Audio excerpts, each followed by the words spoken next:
Assalamualaikum warahmatullahi wabarakatuh. Selamat pagi dan salam sejahtera untuk kita semua. Pada pertemuan kali ini, kita akan membahas tentang perkembangan teori manajemen. Ini adalah tema-tema terkait dengan perkembangan teori manajemen yang akan kita bahas pada pagi hari ini. Yang pertama adalah teori manajemen klasik yang terdiri dari dua sub, yaitu manajemen ilmiah dan teori organisasi klasik. Yang kedua adalah aliran hubungan manusiawi. Yang ketiga, aliran manajemen modern. Aliran manajemen modern ini terdiri dari dua sub bagian, yaitu perilaku organisasi dan yang kedua adalah aliran kuantitatif. Nah, aliran kuantitatif ini ada dua pendekatannya. Yang pertama adalah pendekatan sistem, yang kedua adalah pendekatan kontingensi. Yang terakhir, pada pertemuan hari ini kita akan membahas terkait dengan perkembangan teori manajemen di masa yang akan datang. Baik, untuk itu kita langsung saja ke bagian yang pertama, yaitu teori manajemen klasik. Ya, apa itu teori manajemen klasik? Secara umum, teori manajemen klasik adalah suatu pendekatan dengan menekankan pentingnya unsur manusia atau tenaga kerja dalam memproduksi.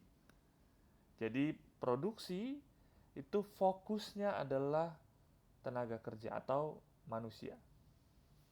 Sehingga melalui perbaikan kondisi manusianya atau tenaga kerjanya dan meningkatkan efisiensi, pada akhirnya akan meningkatkan atau menaikkan produktivitas dan keuntungan. Jadi produktivitas itu akan semakin naik, semakin membaik, semakin meningkat jika dilakukan perbaikan-perbaikan terhadap manusianya atau tenaga kerjanya. Itu adalah sudut pandangnya teori klasik. Fokusnya adalah produksi melalui penekanan tenaga kerja.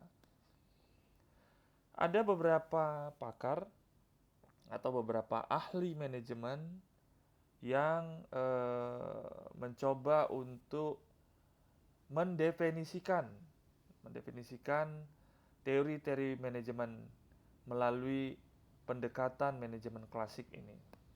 Yang pertama adalah Robert Owen. Robert Owen ini lahir pada tahun 1771 dan meninggal tahun 1858.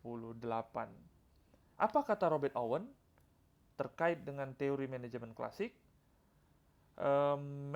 Robert Owen menekankan pentingnya unsur manusia dalam produksi dan perbaikan kondisi kerja, mengembangkan prosedur kerja dalam upaya meningkatkan produktivitas. Tenaga kerja menjadi bagian atau aset atau vital mesin sebagai investasi yang menguntungkan. Jadi Robert Owen itu mendefinisikan bahwa memang unsur yang sangat penting dalam meningkatkan produktivitas adalah pertama manusianya melalui perbaikan kondisi kerja, yang kedua mengembangkan prosedur kerja. Jadi tetap mengedepankan unsur manusia dengan memperbaiki kondisi kerjanya dan mengembangkan prosedur kerjanya. Yang kedua, eh, pakar yang lain ada Charles Babbage, ya, itu lahir tahun 1792 sampai 1871. Beliau atau Charles Babbage ini menganjurkan prinsip pembagian kerja melalui spesialisasi. Artinya siapa yang ahli di bidang A maka dia hanya bekerja untuk bidang itu saja. Jika seseorang mampu atau expert di bidang B, maka dia bekerja di bidang B saja. Tetapi tetap fokusnya adalah spesialisasi untuk tenaga kerja atau manusianya juga. Ya. menciptakan alat penghitung mekanis yang pertama, menganjurkan kerjasama yang saling menguntungkan antara kepentingan karyawan dan pemilik perusahaan, serta merencanakan skema pembagian keuntungan. Ya, tetap saja berfokus pada manusia, namun pendekatannya sedikit berbeda, yaitu menganjurkan kerjasama yang saling menguntungkan antara karyawan, kepentingan karyawan, dengan kepentingan pemilik perusahaan. Sehingga dari situ sebaiknya direncanakan bagaimana agar ada skema pembagian keuntungan. Jadi pemilik perusahaan tidak pada pemilik modalnya saja, tetapi juga pemilik perusahaan juga adalah pekerjanya. Sehingga keuntungan-keuntungan perusahaan bisa juga dialokasikan atau di-sharing atau dibagi kepada pekerjanya. Itu kalau pendapatnya Charles Babbage. Nah, manajemen klasik sendiri itu terbagi menjadi dua kelompok. Ya. Kelompok pertama adalah kelompok manajemen ilmiah. Jadi manajemen klasik subnya adalah manajemen ilmiah. Siapa saja yang menjadi pakar di sub bagian ini atau di pendekatan manajemen ilmiah ini ada Frederick Taylor, ada Frank and Lillian Gilbert, ada Henry Gann, ada Harrington Emerson, ya, dan banyak pakar yang lain lagi. Apa yang mereka definisikan sebagai manajemen ilmiah dalam konteks manajemen klasik? Ya. Manajemen ilmiah adalah menerangkan secara ilmiah metode terbaik untuk melaksanakan tugas apapun dan untuk menyeleksi, melatih, dan memotivasi pekerja. Tetap tujuannya adalah kebutuhan untuk meningkatkan produktivitas. Seperti yang kita tahu tadi, manajemen klasik adalah fokusnya kepada tenaga kerja. Jadi kalau dari sisi manajemen ilmiah, ya, pekerja itu harus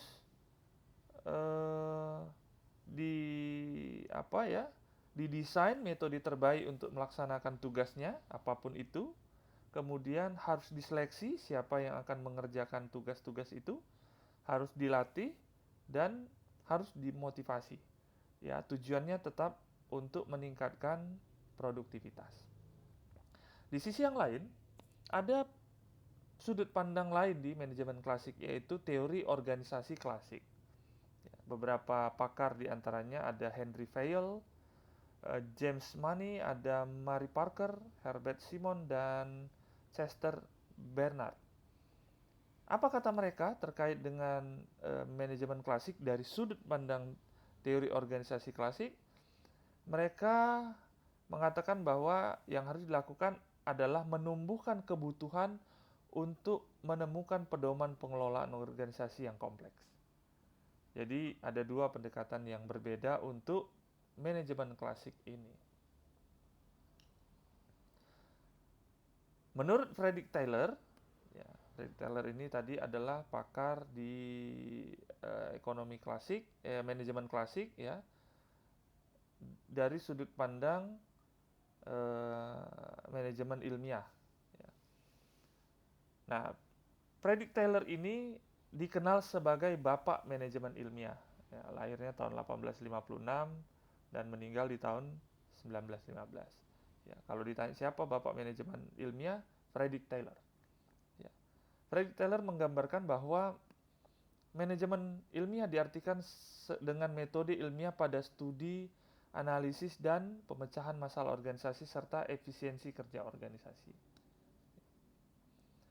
Kemudian pakar yang lain, Frank and Lillian Gilbert. Ya, kalau kita lihat, kita kembali lagi, Frank and Lillian Gilbert ini masih masuk juga di kelompok ahlinya manajemen ilmiah. Ya.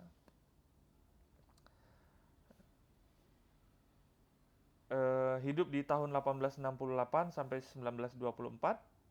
Ya.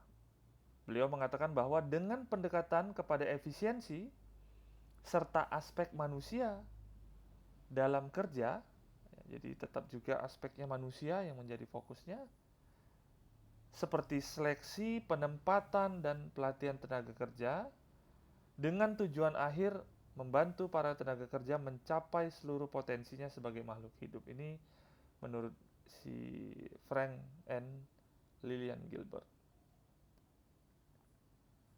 Nah, di manajemen sendiri ada 4 prinsip dasar pendekatan ilmiah. Prinsip yang pertama adalah dengan mengembangkan metode ilmiah dalam manajemen, setiap pelaksanaan pekerjaan akan mencapai hasil yang maksimum. Jadi dengan mengembangkan metode ilmiah, maka pelaksanaan pekerjaan akan mencapai hasil yang maksimum. Yang kedua, lakukan seleksi secara ilmiah kepada karyawan untuk mengetahui kemampuan agar dapat diberi tanggung jawab yang sesuai dengan bidangnya. Yang ketiga, memberikan pendidikan atau pelatihan dan pengembangan bagi karyawan. Yang keempat, lakukan kerjasama yang baik antara manajemen dengan tenaga kerja. Jadi keempat itu kalau kita lihat kata kuncinya atau highlight dari keempat prinsip ini adalah yang pertama pendekatan atau pengembangan metode ilmiah, yang kedua seleksi secara ilmiah, yang ketiga pendidikan dan pelatihan, yang keempat kerjasama. Itu adalah 4 prinsip dasar pendekatan ilmiah pada manajemen. Itu tadi dari sudut pandangnya dua pakar sebelumnya. Kemudian pakar berikutnya ada Henry Gann. Ya, ini dikenal dengan metode yang yang dia perkenalkan, yaitu namanya metode Gantt chart, ya, diagram Gantt. Diagram Gantt ini sebenarnya sering digunakan untuk perencanaan, scheduling, ya. Ya, kalau nanti boleh dicari di Google, ketik aja bagan Gantt atau Gantt chart, maka kalau dilihat maka ternyata itu tidak asing bagi kita, ya. Jadi bentuknya seperti arsiran-arsiran gitu ya. Misalnya ada pekerjaan A dilakukan tanggal berapa sampai berapa diarsir. Pekerjaan B dari tanggal berapa sampai berapa juga diarsir dan seterusnya. Itu namanya diagram Gantt. Organisasi-organisasi yang paling sederhana sekalipun dalam perencanaan atau penschedulan, penjadwalan sering menggunakan bagan ini. Apa kata Henry Gantt? Dia bilang pendekatan ilmiahnya yang terbesar darinya adalah menggunakan metode grafik yang dikenal dengan bagan Gantt. Jadi dia yang memperkenalkannya. Nah, tujuan bagan Gantt ini tadi utamanya adalah scheduling, tapi lebih rincinya adalah untuk perencanaan bisa, yaitu tadi timeline, ya, waktu-waktu kerja dan jenis-jenis pekerjaan apa yang mau dikerjakan. Kemudian untuk koordinasi kerja tentunya, dan pengawasan produksi serta metode scheduling produksi. Nanti coba dicek di Google, cari Gantt chart, ya, pasti begitu kalian melihatnya langsung merasa itu bukan sesuatu hal yang asing karena sangat populer dan paling sering digunakan dalam perencanaan. Kemudian ada Harrington Emerson, hidup pada tahun 1853 sampai 1931.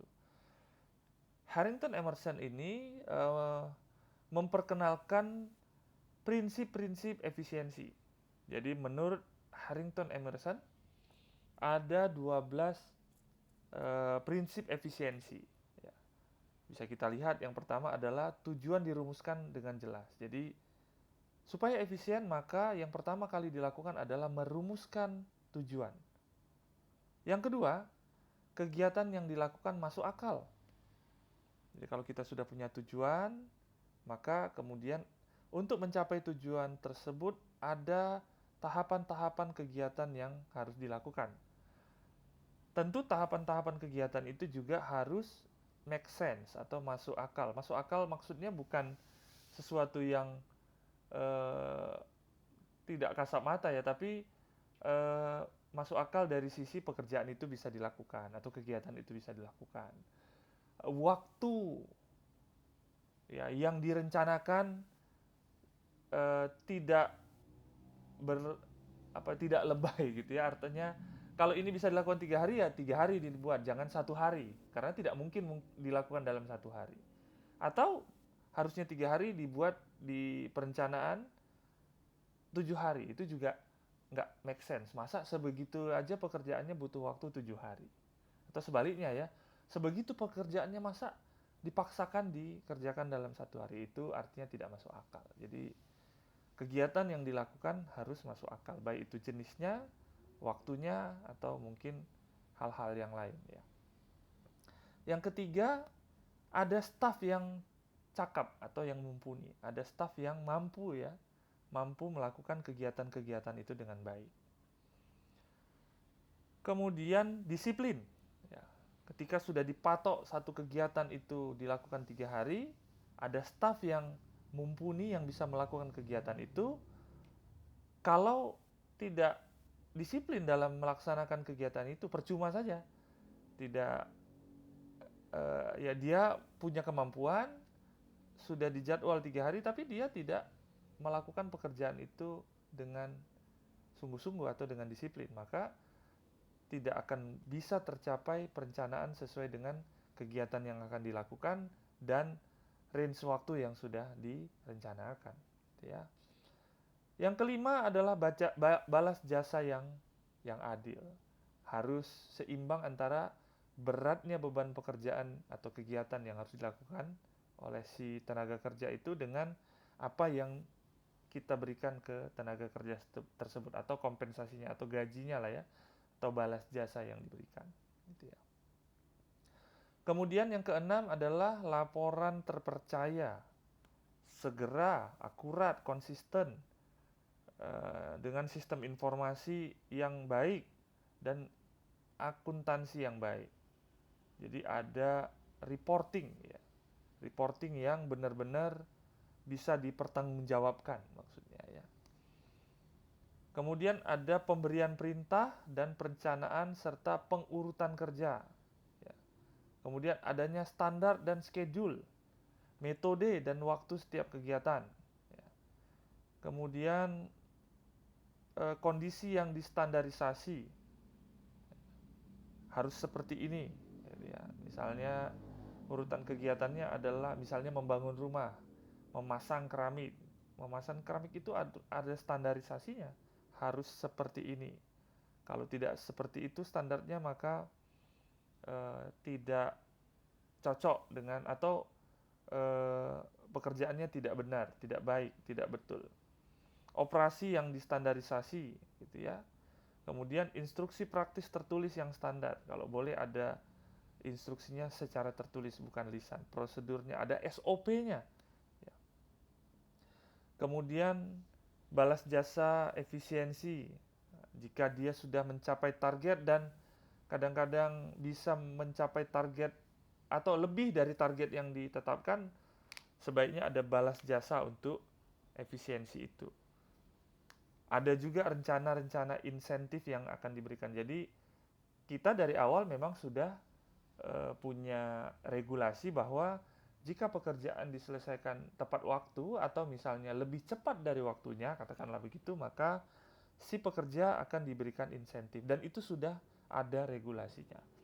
Nah, inilah menurut Harrington Emerson 12 prinsip agar bisa mencapai sebuah efisiensi yang baik.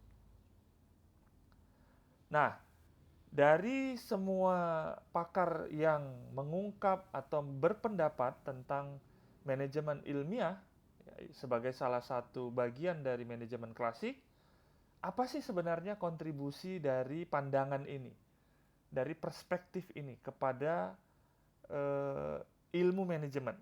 Gitu ya.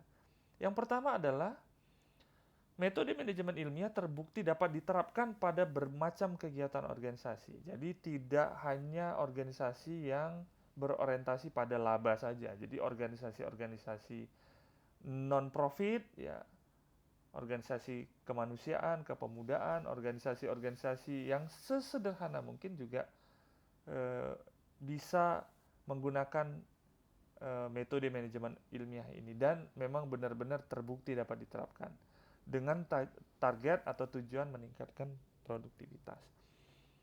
Kontribusi yang kedua adalah teknik efisiensi manajemen ilmiah dapat meningkatkan produktivitas serta pelaksanaan yang lebih efisien. Jadi prinsip-prinsip yang tadi yang sebelumnya kita bahas itu ya memang benar-benar mampu meningkatkan produktivitas serta pelaksanaan yang lebih efisien.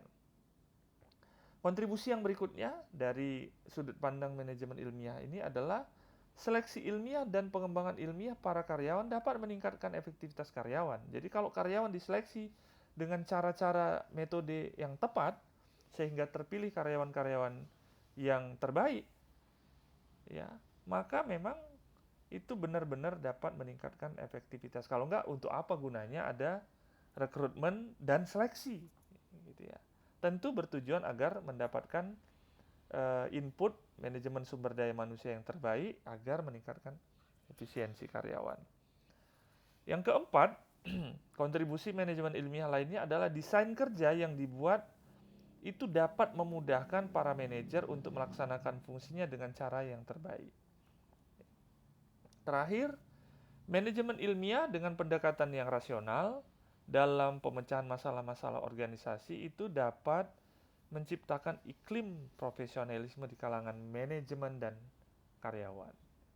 Nah, itu adalah 4 kontribusi manajemen ilmiah yang pada saat ini atau sampai saat ini masih relevan dan masih diterapkan di dalam berbagai organisasi. Ya khususnya tentu organisasi yang orientasinya profit.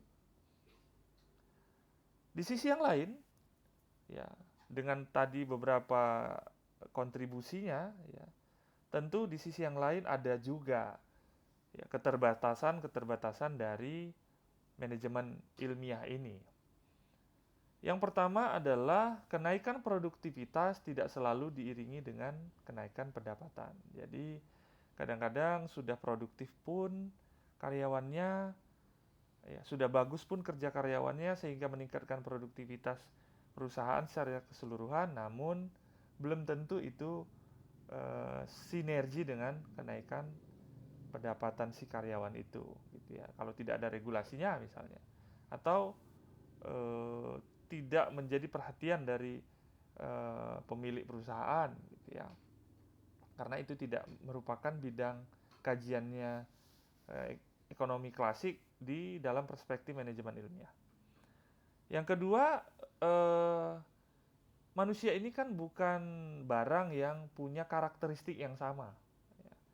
Manusia ini punya karakteristik yang bervariasi, bahkan tidak kembar identik pun belum tentu punya karakter yang sama.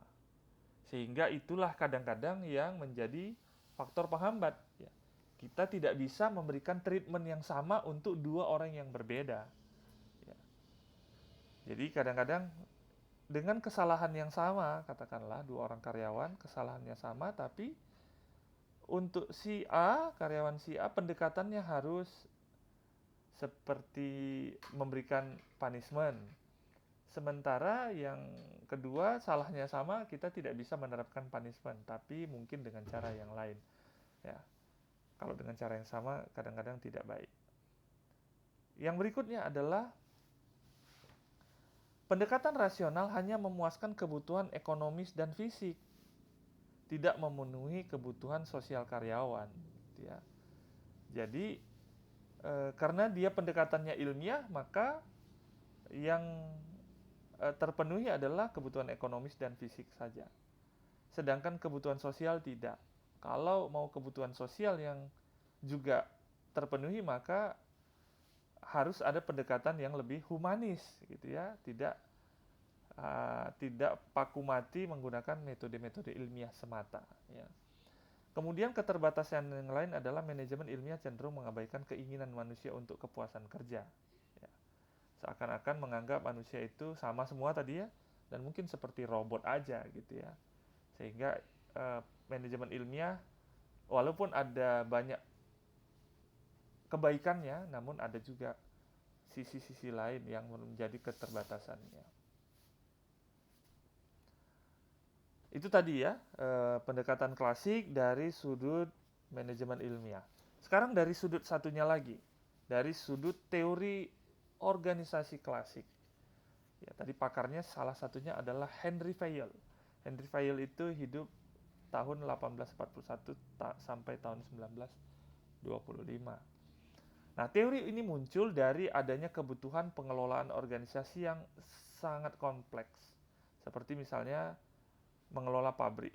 Ya. Pabrik itu apalagi dengan skala yang besar, dengan jumlah manusia yang banyak, bahan baku yang banyak, ya, jenis bahan bakunya juga variatif, menggunakan mesin-mesin produksi, ya, dengan metode yang sangat kompleks, ya tentu eh, pengelolaannya juga kompleks, gitu ya. Jadi menurut Henry Fayol, dalam prakteknya pengelola suatu organisasi harus mempunyai pola yang dapat dikenali, dipelajari dan dianalisis. Ya. Jadi Henry Fayol sampai menghasilkan sebuah buku, ya, yang judulnya General and Industrial Management. Ya. Jadi ada 5 unsur menurut Henry Fayol dalam teori organisasi klasik. Atau banyak juga orang yang menyebutnya ini sebagai fungsi manajemen. Ya, kalau ditanya fungsi manajemen yang paling terkenal itu POAC, yang paling terkenal ya, planning, organizing, actuating, controlling. Ya, planning itu perencanaan, organizing pengorganisasian, actuating pengarahan, planning, organizing, actuating, dan controlling, ya, pengawasan. Itu yang paling terkenal. Tapi menurut Fayol ada 5 fungsi manajemen, yaitu perencanaan, perorganisasian, pemberian perintah, pengkoordinasian, dan pengawasan. Jadi agar organisasi yang kompleks itu bisa dikelola dengan baik, maka harus ada perencanaan yang baik. Setelah direncanakan, harus ada pengorganisasian.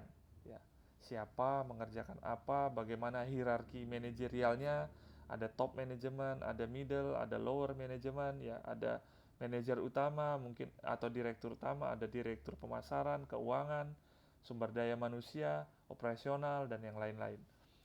Kemudian ada pemberian perintah, apa yang harus dikerjakan, siapa yang mengerjakannya. Ya. Kemudian ada pengkoordinasian, ya.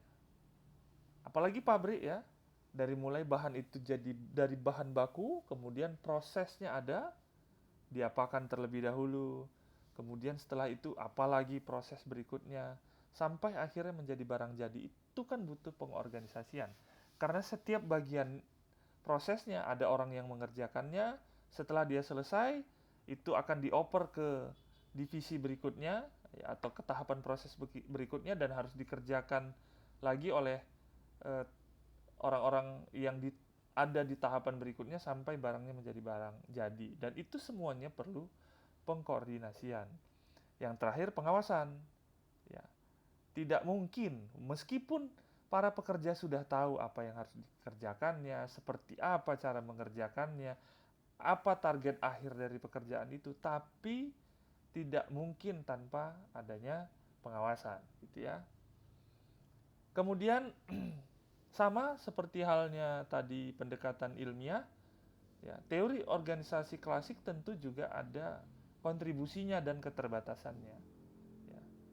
Kontribusinya atau sumbangannya, teori organisasi klasik ini dapat diterapkan pada semua jenis kegiatan, ya, memberikan prinsip dasar bagi para manajer.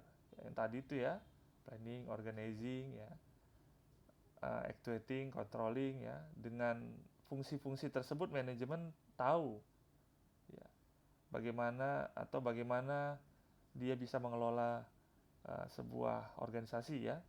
Kemudian sumbangan yang lainnya dari teori organisasi klasik ini bisa memisahkan bidang-bidang utama dalam praktik manajemen. Ya, makanya kalau kita lihat di perusahaan ada manajer utama, ada manajer operasional, gitu ya, bidang manajer keuangan, dan manajer-manajer lainnya. Prinsip dasar perilaku manajerial yang efektif dapat dikenali dan dipelajari. Itu adalah kontribusi dari teori organisasi klasik. Sementara keterbatasannya adalah teori ini hanya cocok bagi manajer. Ya, manajer lah yang melakukan planning, organizing, executing, dan controlling ya, yang ingin mempertahankan otoritas formalnya saja. Sementara pendidikan yang semakin baik tentu akan memberikan pemahaman dan menambah wawasan bagi para anggota organisasi atau bawahan atau karyawan ya atau pekerja yang tidak menerima adanya otoritas formal saja. Jadi sesungguhnya tidak semua hal dalam pengelolaan organisasi itu bisa dilakukan secara formal. Bisa juga dilakukan secara informal. Nah, masalahnya teori organisasi klasik ini sudut pandangnya adalah pendekatan formal. Sehingga disitulah kekurangannya ya. Tidak ada pendekatan informal. Kadang-kadang sesuatu itu bisa didekati dengan cara-cara informal, tidak harus melakukan dengan cara-cara formal saja. Ya. Kemudian teori ini terlalu umum untuk organisasi di masa yang sekarang. Ya. Dengan organisasi yang semakin kompleks, perusahaan yang semakin berskala besar, bahkan skalanya tidak hanya lokal, regional, tapi nasional sampai internasional, maka ya konsep ini masih terlalu sederhana di masa ini. Apalagi nanti di masa yang akan datang. Karena sangat kompleksnya sebuah organisasi saat ini. Berikutnya, ya kita masuk ke berikutnya. Ya tadi sudah tema yang pertama. Tema kedua adalah terkait dengan aliran hubungan manusiawi. Ya. Aliran ini muncul karena adanya ketidakpuasan dari pendekatan yang manajemen klasik tadi. Ya. Karena dianggap manajemen klasik tidak sepenuhnya menghasilkan efisiensi produksi dan keharmonisan kerja. Ya, karena itu tadi terlalu formal kah, ya, sehingga tidak ada pendekatan manusiawinya. Nah, jadi kritik terhadap teori manajemen klasik itu menghasilkan aliran baru dalam manajemen, yaitu aliran hubungan manusiawi. Ya. Selanjutnya dikatakan bahwa para pemimpin perusahaan atau manajer menghadapi kesulitan dan frustrasi karena karyawan tidak selalu mengikuti pola-pola perilaku yang rasional, ya. Sehingga pola perilaku manusia ini menjadi titik konsentrasi yang perlu diperhatikan, ya. Itu tadi manusia itu tidak sama semuanya. Ya, kembar identik pun tidak punya perilaku yang sama, perilaku yang berbeda, sehingga ya tidak harus selalu melakukan pendekatan-pendekatan yang klasik tadi, formalkah gitu ya, proseduralkah gitu, sehingga perlu juga pendekatan-pendekatan yang lebih manusiawi ya, sehingga muncullah aliran ini ya.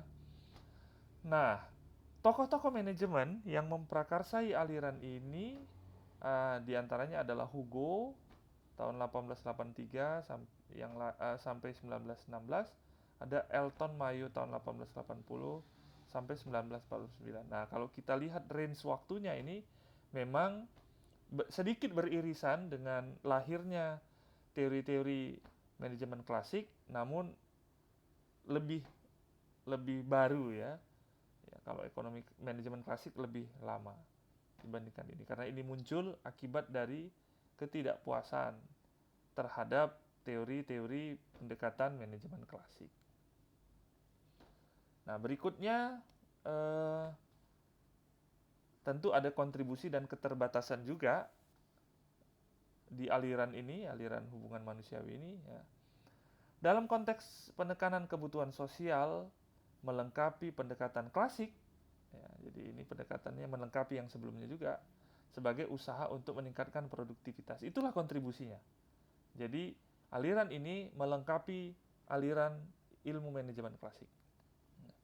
Dengan memperhatikan kebutuhan karyawan akan lebih memberikan keuntungan sesungguhnya bagi organisasi. Proses kelompok menjadi fokus untuk melengkapi perhatian terhadap karyawan secara individual. Konsep manusia sosial tidak menggambarkan secara lengkap individu-individu dalam tempatnya bekerja. Ya, sehingga itu menjadi keterbatasan. Perbaikan kondisi kerja dan kepuasan karyawan tidak menghasilkan peningkatan produktivitas yang dramatis seperti yang diharapkan. Jadi, ya meskipun sudah dilengkapi dengan aliran hubungan manusia, tidak hanya pendekatannya formal saja, namun belum tentu bisa menghasilkan perubahan produktivitas yang drastis. Ya. Itu merupakan kelemahannya. Berikutnya ada aliran manajemen modern. Tadi aliran manajemen klasik, aliran pendekatan manusiawi, kemudian berkembang lagi ada namanya aliran manajemen modern. Ya. Masa manajemen modern berkembang melalui dua jalur yang berbeda. Ya. Jalur pertama merupakan pengembangan dari aliran hubungan manusiawi. Jadi aliran manusiawi kemudian berkembang menjadi aliran manajemen modern. Jadi awalnya manajemen klasik ke aliran hubungan manusiawi berkembang menjadi aliran manajemen klasik. Gitu ya. Ini dikenal dengan sebagai perilaku organisasi. Dan yang lain, ya, jalur yang lain dibangun atas dasar manajemen ilmiah. Jadi aliran manajemen modern ada yang lahir dari manajemen klasik, kemudian menjadi aliran hubungan manusiawi dan akhirnya menjadi aliran manajemen modern. Namun ada juga yang melalui jalur manajemen ilmiah, ya, manajemen ilmiah yang dikembangkan oleh tadi Henry Fayol. Ya. Nah itu dikenal sebagai aliran kuantitatif. Jadi pendekatannya tetap menggunakan kuantitatif, angka-angka. Ya. Bahkan saat ini ada mata kuliah khusus itu, namanya manajemen science. Saat ini namanya manajemen science. Dulunya namanya operation research. Ya, operation research berubah menjadi manajemen science atau dulunya manajemen operasi. Jadi ini terbalik, ini harusnya manajemen operasi dulu, kemudian berkembang menjadi operation research. Saat ini dikenal dengan nama istilahnya manajemen science, gitu ya. Pendekatannya kuantitatif, hitung-hitungan, ya, gitu. Modern, ya, lebih modern. Nah, kemudian ada perilaku organisasi, ya. Jadi tadi aliran manajemen modern, ada juga aliran perilaku organisasi. Ini berkembang belakangan juga. Ya, perkembangan aliran perilaku organisasi ditandai dengan pandangan yang berpendapat baru tentang perilaku manusia dan sistem sosial. Ya. Ada beberapa tokoh perilaku organisasi, di antaranya yang paling terkenal adalah Abraham Maslow yang mengemukakan adanya hierarki kebutuhan dalam penjelasannya tentang perilaku manusia dan dinamika proses motivasi. Ini sangat terkenal, ada namanya teori Maslow. Ya, teori Maslow ini menceritakan atau menjelaskan tentang apa motivasi manusia dalam melakukan sesuatu. Ya, jadi seperti piramida dia ya. Nah, motivasi yang paling rendah adalah motivasi uang. Jadi orang melakukan sesuatu karena ingin menghasilkan uang. Nah, itu yang paling rendah. Kalau dia sudah dapat memenuhi kebutuhan finansial, tentu motivasinya nanti akan berbeda. Motivasinya mungkin kepuasan. Jadi dia bekerja atau melakukan sesuatu bukan karena uang, tapi karena kepuasan. Bisa jadi. Karena uang dia punya, sudah cukup. Gitu. Itu mungkin level yang lebih tinggi lagi. Nah, jadi hierarki yang lebih tinggi. Nah, bahkan sampai yang tertinggi adalah orang atau seseorang melakukan kegiatan atau melakukan sesuatu bukan karena uang, bukan karena kepuasan, tapi karena Tuhan. Nah, gitu. Itu udah yang paling tinggi. Itu teori organisasinya, teori perilaku organisasinya Abraham Maslow. Itu yang paling terkenal ya. Ada Douglas McGregor dengan teori X dan Y ya. Kemudian ada Frederick dengan teorinya yaitu teori motivasi higienis atau teori dua faktor. Ada Robert Black dan Jan Mouton yang membahas tentang 5 gaya kepemimpinan dengan kisi-kisi manajerial. Ada otoriter ya, demokratis, macam-macam ya. Nah, kemudian ada beberapa tokoh-tokoh lainnya. Nah, ini berkembang belakangan juga ya. Ya, sehingga misalnya teori Maslow, kalau seseorang pekerja motivasinya uang, maka pendekatan yang harus dilakukan ke dia adalah uang, gitu ya, orientasinya uang. Tapi ada juga pekerja-pekerja yang dia tidak orientasinya semata-mata uang, tapi ada kepuasan. ya maka berikanlah dia kepuasan terhadap pekerjaannya. Dia aku pengennya kerja di divisi ini, berikan. Karena mungkin di divisi itu dia merasa kepuasannya terpenuhi, gitu ya. Nah, berikutnya adalah prinsip-prinsip dasar perilaku organisasi.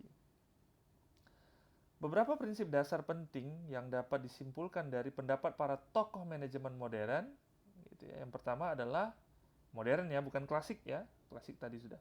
Yang modern, yang berkembang berikutnya, ya. Yaitu pertama, manajemen tidak dapat dipandang sebagai suatu proses teknik secara ketat, berupa peranan, prosedur, prinsip. Nggak bisa seperti itu saja. Manajemen harus sistematik dengan pendekatan yang digunakan harus dengan pertimbangan secara hati-hati. Karena yang dihadapi adalah manusia, punya karakteristik yang tidak sama satu sama yang lain. Yang kedua, organisasi sebagai suatu keseluruhan dan pendekatan manajer individual untuk pengawasan harus sesuai dengan situasi. Ya. Ketiga, pendekatan motivasional yang menghasilkan komitmen bekerja terhadap tujuan organisasi sangat dibutuhkan. Itu tadi mungkin menggunakan konsep teori Maslow. Jadi dia motivasinya apa? Motivasinya uang, maka uanglah menjadi pendekatannya agar dia berkomitmen dalam bekerja untuk mencapai tujuan organisasi. Kalau dia motivasinya kepuasan, ya berikan dia kepuasan itu agar dia menjadi orang yang berkomitmen terhadap pekerjaannya untuk mencapai tujuan organisasi. Begitu juga motif-motif yang lain. Nah, aliran kuantitatif tadi ya, apa itu namanya, manajemen operasi atau operation research atau manajemen science tadi, itu aliran kuantitatif. Nah, aliran ini ditandai dengan perkembangan tim-tim riset operasi dalam pemecahan masalah-masalah industri. Tentunya pendekatannya angka-angka, ya, hitung-hitungan, yang didasarkan atas sukses tim-tim riset operasi Inggris pada Perang Dunia Kedua. Sejalan dengan semakin kompleksnya komputer elektronik. Jadi, perkembangan teknologi juga menjadi alasan berkembangnya aliran kuantitatif. Jadi, kalau mau dihitung-hitung atau membuat perhitungan-perhitungan yang tertentu untuk manajemen dan perhitungan itu rumit, tidak menjadi masalah lagi ya, karena sudah ada muncul komputer elektronik. Kemudian muncul juga transportasi dan komunikasi yang semakin baik. Teknik riset operasi menjadi semakin penting sebagai dasar rasional untuk pembuatan keputusan. Prosedur riset operasi tersebut kemudian diformulasikan ya, dan disebut dengan aliran kuantitatif. Kalau buku manajemen sains di situ ada misalnya model transportasi. Jadi model transportasi itu menceritakan atau menjelaskan tentang jika sebuah perusahaan punya beberapa pabrik, katakanlah ya, kemudian beberapa lokasi distribusi produk. Jadi ada pabriknya, ada lokasi penjualannya. Ya, lokasi pabriknya ada 4, lokasi penjualannya ada 10. Pertanyaannya adalah bagaimana mengalokasikan produk yang sudah dihasilkan dari ketiga pabrik ini ke 10 lokasi yang ada. Pertimbangannya apa? Misalnya pertimbangan biaya transportasinya, pertimbangan jaraknya, dan sebagainya. Nah, itu kan harus dikalkulasi. Belum lagi berapa produksi yang dihasilkan dari pabrik A, B, C. Berapa pula kebutuhan dari lokasi A, B, C, D, E, F. Nah, itu menjadi rumit ketika tidak didekati dengan pendekatan kuantitatif menggunakan komputer yang mampu membantu perhitungan dengan lebih cepat. Ada kemudian pendekatan sistem. Ya. Pendekatan sistem pada manajemen bermaksud untuk memandang organisasi sebagai satu kesatuan yang terdiri dari bagian-bagian yang saling berhubungan. Ya. Ya, karena dia terpisah-pisah, tapi kalau sesungguhnya organisasi itu satu kesatuan, sehingga ada sistem yang harus bisa menyatukan bagian-bagian itu. Ya. Pendekatan sistem memberi manajer cara memandang organisasi sebagai suatu keseluruhan dan sebagai bagian dari lingkungan eksternal yang lebih luas. Suatu pendekatan manajemen sistem mencakup baik sistem umum maupun khusus dan analisis tertutup maupun terbuka. Pendekatan sistem umum pada manajemen dapat dikaitkan dengan konsep organisasi formal dan teknis, filosofis dan sosiologis, gitu ya. Nah, kemudian ada pendekatan kontingensi, ya, pendekatan kontingensi. Pendekatan dalam pelaksanaan manajemen harus disesuaikan dengan keadaan dan lingkungan. Nah, itu dari sudut pandangnya pendekatan kontingensi. Pendekatan ini juga dinamakan sebagai pendekatan manajemen menurut keadaan, ya, situasional manajemen. Ya. Nah, ini saat ini juga sangat banyak dibahas tentang ini. Ya. Nah, kemudian yang terakhir, ya, sesuai dengan apa yang sudah saya sampaikan di awal, terakhir adalah di masa yang akan datang. Nah, bagaimana nantinya teori manajemen di masa yang akan datang? Ya, ada 5 kemungkinan arah perkembangan teori manajemen selanjutnya di masa yang akan datang. Ya, ini kan sudah berkembang nih dari mulai klasik sampai modern. Kemudian peluangnya apalagi nih berkembang ke masa yang akan datang? Yang pertama adalah dominan. Jadi salah satu dari aliran utama dapat muncul sebagai yang paling bermanfaat nanti di masa yang akan datang. Apakah manajemen klasik nanti yang menjadi dominan, atau manajemen yang modern, atau yang kuantitatif menggunakan manajemen sains, atau yang mana? Atau yang berbasis lingkungan, atau berbasis kebutuhan. Nah, nggak tahu kita, tapi proyeksinya atau ramalannya bisa jadi salah satu dari berbagai pendekatan ini menjadi dominan. Ya. Atau bisa jadi divergence. Setiap aliran itu berkembang saja sesuai dengan jalurnya masing-masing. Ya, yang klasik ya berkembang juga, yang modern ya berkembang juga, ya, dan yang lain-lain. Atau malah convergence, dari banyak pendekatan tadi, dari banyak aliran tadi malah mengkerucut menjadi satu aliran, ya, satu aliran yang ya, atau menjadi satu dia, gitu ya. Itu bisa juga. Atau bersintesa, masing-masing aliran saling berinteraksi satu sama yang lain. Itu punya kemungkinan seperti itu juga.